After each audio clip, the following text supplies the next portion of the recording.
On the very first day of the year, the church does something deeply human and deeply healing. She gives us a mother, not a theory, not a command, not pressure to do better this year, but Mary, the mother of God, the mother who listens, the mother who understands, who protects, and the mother who gently leads us to her Son, Jesus. In a world filled with stress, anxiety, uncertainty, emotional fatigue, quiet fears about the future, God begins the year not with demands, but with care.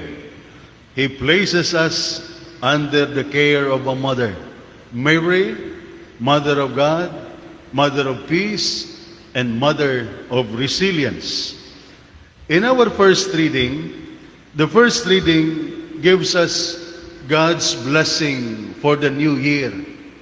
The Lord, it says, bless you and keep you, not as a reward, not because life is perfect, but because God knows we are tired.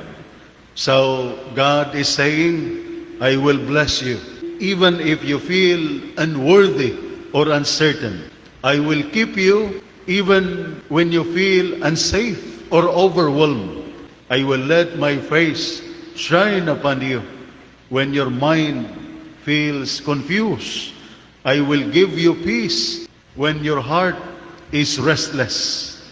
Many begin the year feeling emotionally drained, anxious about the future, pressured by expectations, worried about family, work, health, or finances. God answers all of that with reassurance. You are not alone. I am with you. This is mental wellness rooted in faith. Peace that comes not from control, but from trust. In the second reading, St. Paul reminds us that salvation came into the world through a woman, through Mary. He said, God sent His Son, born of a woman, that God chose a mother. God trusted a family. God entered human vulnerability. This tells us something important for our emotional and spiritual life. God often heals not by removing our problems, but by sending someone who walks with us.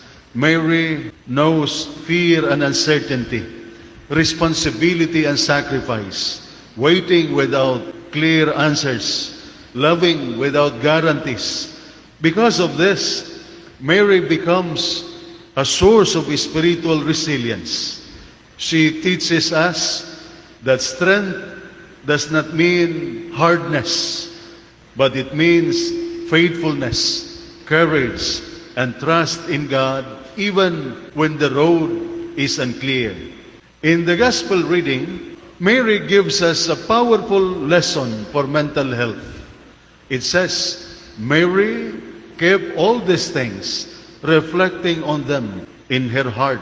The Blessed Mother did not panic, overthink, react in fear, or allow anxiety to rule her heart.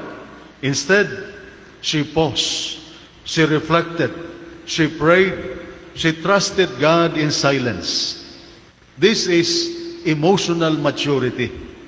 This is mental stability. This is spiritual resilience. Mary shows us how to handle stress, unexpected events, worries about the future, emotional pressure, not by rushing, but by reflecting with God. And on this day, on this first day of the year, the church invites us to begin not with fear, but with a mother. Begin the year not with pressure, but with peace.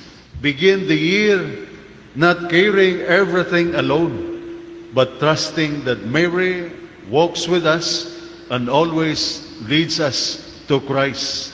May this year be lived not in anxiety, but in faith, not in fear, but in trust, not in loneliness, but under the loving care of Mary, the Mother of God.